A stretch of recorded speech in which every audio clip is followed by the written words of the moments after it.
In the face of unimaginable terror, a mother has only one true north: her children.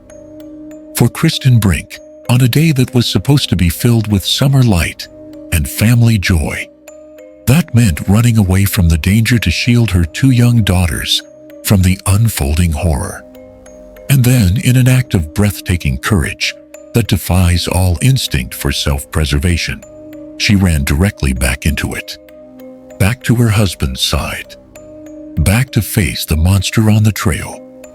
This final heroic choice is the heartbreaking anchor of a story that drags us into the darkest depths of human nature. This wasn't supposed to happen here. Not in Devil's Den State Park, a sanctuary of ancient stone and whispering woods where the only sounds should be birding and children's laughter. The evil that shattered that peace didn't emerge from the shadows. It arrived in plain sight, with a friendly face and a trusted title. His name was Andrew James McGann, a 28-year-old teacher, vetted and approved to shape young minds. He was the man parents trusted with their children's safety, a man whose professional life was dedicated to nurturing the very innocence he is now accused of destroying in the most brutal way imaginable. His story is not one of a monster hiding in the dark, but of the darkness hiding within a man who walked freely in the light. And as investigators began to peel back the layers of his seemingly ordinary life, a far more chilling possibility began to surface. Was this horrifying, random act of violence in the Arkansas woods truly random? Or was it merely the latest stop on a hidden trail of bloodshed, a signature left by a predator who had learned to hunt long before he arrived in Devil's Den? Hello and welcome. The story we are about to explore is one of profound tragedy and astonishing courage. We will examine the missed red flags and the haunting question that remains: what turns a protector into a predator? If you believe these stories need to be told with the depth and respect they deserve, please consider subscribing to our channel. Let us now begin to unravel the case of Andrew James McGann. Before the name Andrew James McGann became synonymous with an unthinkable crime, it was just a name on a new teacher's contract in Springdale, Arkansas. In the summer of 2025, he was the new arrival, a 28-year-old man from Oklahoma, seemingly on a familiar path of quiet ambition. He was about to begin a new chapter, a new job, in a new town. To the outside world, his life appeared unremarkable, a blank canvas of potential. And critically, when the Springdale School District ran its mandatory background checks, nothing disqualifying appeared. The record was clean. The gate was open. But this clean slate was a fiction, a dangerous one. To find the truth, one had to look back just 2 years to the 2022-2023 school year in Flower Mound, Texas. Here, at Donald Elementary School, the polished veneer of the dedicated educator had already begun to crack. Official records would later describe the situation in the detached, bureaucratic language of human resources. McGann was placed on administrative leave following an investigation into concerns related to classroom management, professional judgment, and student favoritism. But the dry official language masked a far more disturbing reality. The investigation was triggered by a parent whose son felt deeply uncomfortable with his teacher's behavior. The boy reported a clear and unsettling pattern. Mr. McGann treated the girls in his class differently. He gave them extra gifts. He found reasons to keep them isolated from their peers, holding them back in the classroom alone during recess.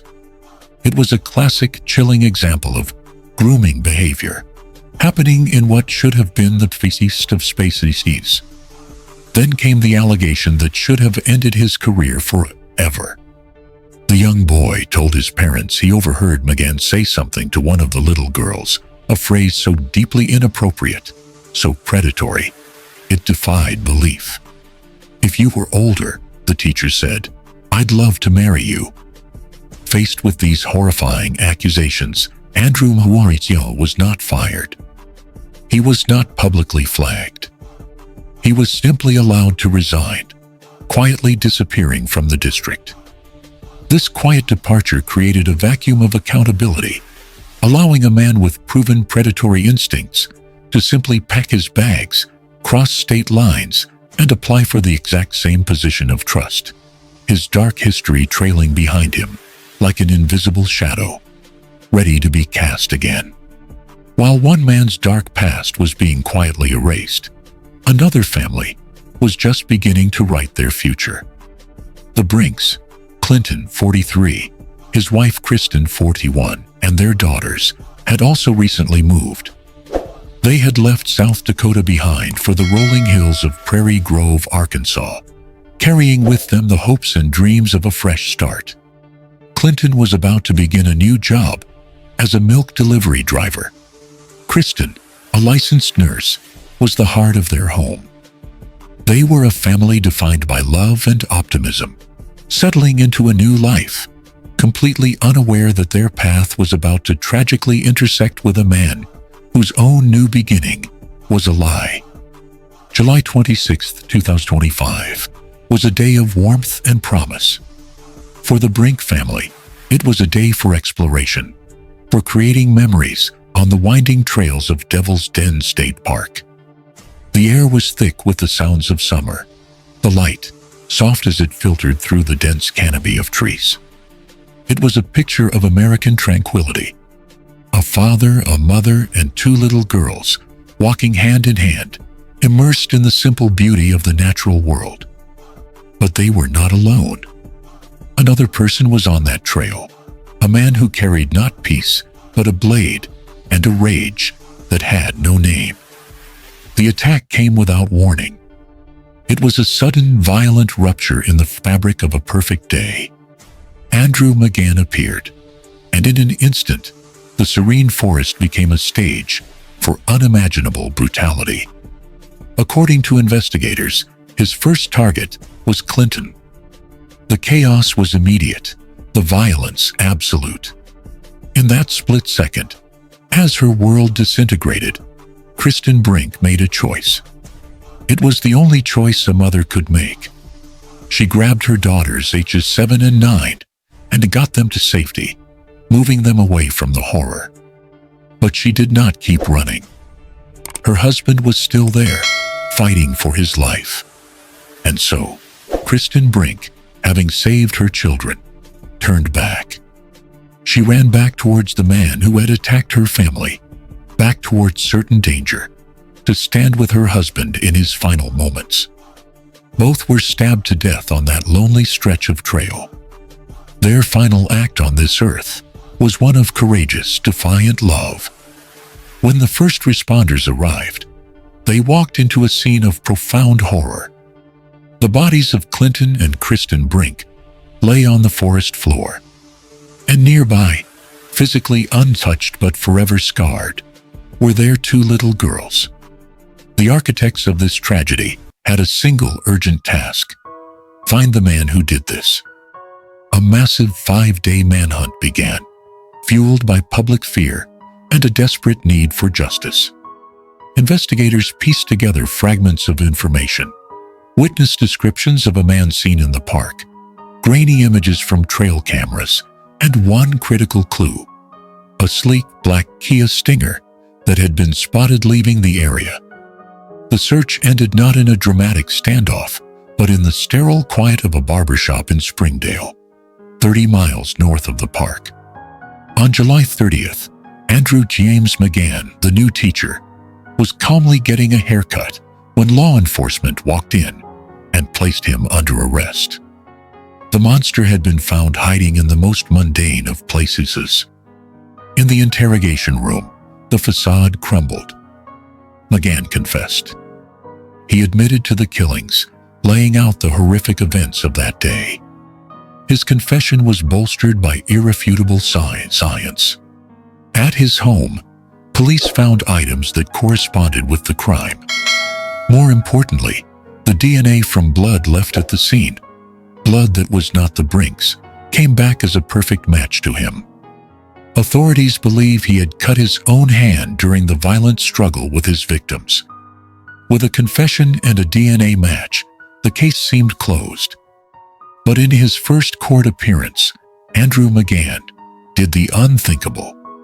Standing before the judge, the man who had admitted everything to the police entered a plea of not guilty. 2 counts of first-degree murder were laid against him, and he was held without bond.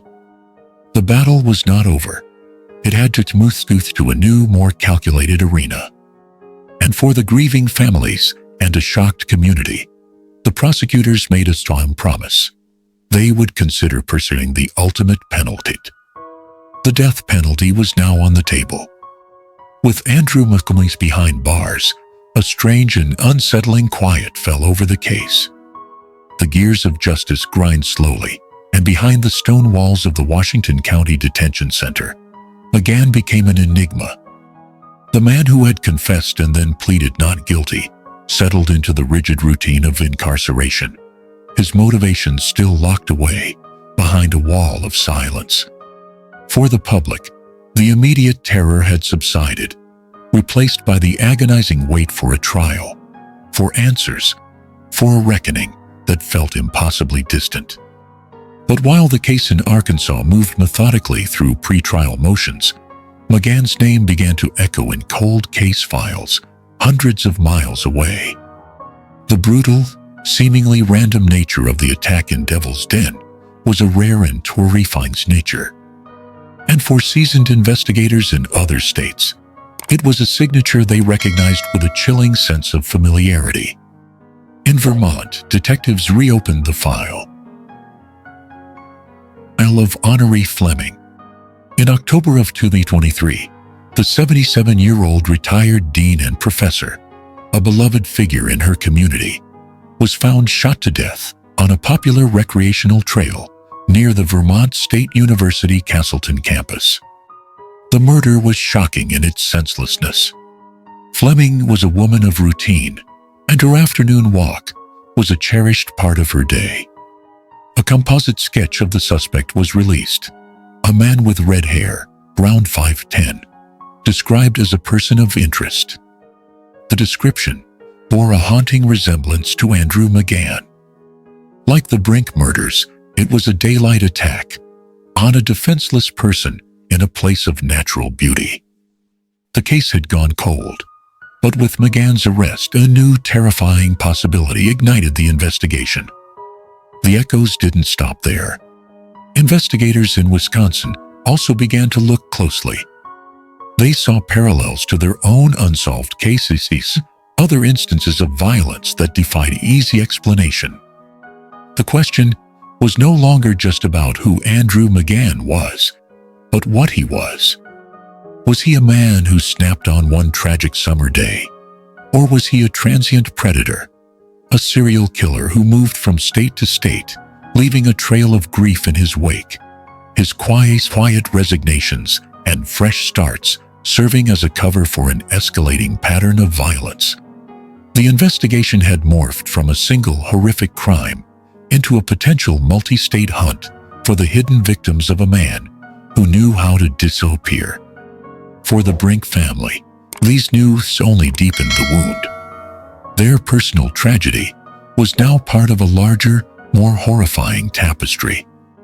The 2 orphaned girls, now living with relatives, were shielded from the grim headlines. But their loss was the epicenter of it all. The community rallied, raising funds and offering support. But there was a void that could never be filled. Their parents had been stolen from them by a completely random event, as the police had described it. But as these new connections emerged, the word random began to feel horribly inadequate. It was not random to the killer. For the killer, there may have been a plan, a compulsion, a hunt. The Brink family was not a random target of fate. They were the specific targets of a predator who happened to be on that trail, on that day. And that knowledge is a heavier burden to bear. The legal proceedings in Arkansas would determine McGann's fate for one crime, but the shadows of his past suggested a story of darkness far more extensive than anyone had initially dared to imagine. The legacy of Andrew McGann is not found in the courtroom verdict or the length of his sentence. It is found in the silence that now hangs over a beautiful state park, in the trust that has been irrevocably broken between parents and the institutions designed to protect their children, and in the lives of two little girls who must now navigate a world without their mother and father. This case carved a scar, not just on a community, but on our collective sense of security. It exposed a terrifying loophole that a man deemed too dangerous to teach children in one state can simply cross a border and be handed the keys to another classroom. The quiet resignation of McGann from his job in Texas was not an act of justice. It was an act of institutional self-preservation. It was a problem passed on, a ticking time bomb handed to the next unsuspecting community. His case forces us to ask a deeply uncomfortable question. How many others are out there? How many predators are allowed to simply disappear from one system, only to reappear in another, their histories wiped clean by a bureaucratic sleight of hand? The school in Texas was alerted to a profound danger. They had a credible, horrifying report of a teacher fantasizing about marrying a student. And the outcome was not a red flag that would follow him for life, but a quiet exit. This failure is not just a footnote in the story. It is a central cause of the tragedy that followed. But if McGann's legacy is one of darkness and systemic failure, the legacy of Kristen and Clinton Brink is one of enduring light. In the face of pure nihilistic evil, their final moments were defined by a love that was stronger than fear. Clinton Brink died defending his family. Kristen Brink died a hero, twice over. First as a mother who secured her children's future, and then as a wife who stood by her husband at the end. Their legacy is not in the way they died, but in the way they lived, and the love they fiercely protected in their final breaths. That is the story their daughters will one day come to fully understand, not of a monster on a trail, but of the parents who became their guardians for eternity. The potential connections to the murders of Honoree Fleming and others remain, for now, tantalizing but unproven threads. They paint a portrait of a possible modern-day phantom, a man who moved through the quiet, idyllic places of our country, leaving violence in his wake. Whether or not these connections are ever solidified in a court of law, they serve as a chilling reminder that evil does not always announce itself. Sometimes it smiles. Sometimes it holds a teacher's certificate. And sometimes it takes a walk in the woods on a beautiful summer day, waiting for its moment. The ultimate horror of Andrew McGann is not what he did, but how easily he was able to do it, and the haunting unanswered question of whether he had done it before and would have done it again. The story of Andrew McGann and the Brink family is, in the end, a story of profound and painful questions. It forces us to look beyond the headlines and confront the uncomfortable truths that lie beneath. We must ask ourselves, what does true accountability look like? When an institution like a school district discovers a potential predator in its midst, is allowing a quiet resignation enough? Or do they have a moral obligation to raise an alarm that transcends state lines to ensure that the threat is neutralized, not just relocated? What is the price of silence? In this case, it was the lives of two innocent people. We are also left to grapple with the nature of evil itself. Was Andrew McGann born a monster, or was he created by a series of choices, failures, and a darkness that was allowed to fester unchecked? His plea of not guilty after a full confession raises another unsettling possibility. Is he a man capable of remorse, or a manipulator attempting to navigate the system he has learned to exploit so well? Can a person who commits such a heinous act ever truly find redemption? And what would that even mean for the families they have shattered? This channel is a place for deeper conversation, not easy answers. We believe the most respectful way to honor victims like Clinton and Kristen Brink is to learn from their tragedy, to ask the hard questions, and to demand better. So we turn the final question over to you. In the comments below, we invite you to discuss these complex issues. What should be the national standard for flagging educators who exhibit predatory behavior? And how do we, as a society, balance the potential for rehabilitation with the undeniable reality of irreparable harm? Please share your thoughts with respect and consideration for the gravity of this case. If this story has given you pause and made you think, please consider sharing it. The more we discuss these systemic failures, the better our chances of preventing the next tragedy. Thank you for joining us today in this difficult but necessary exploration.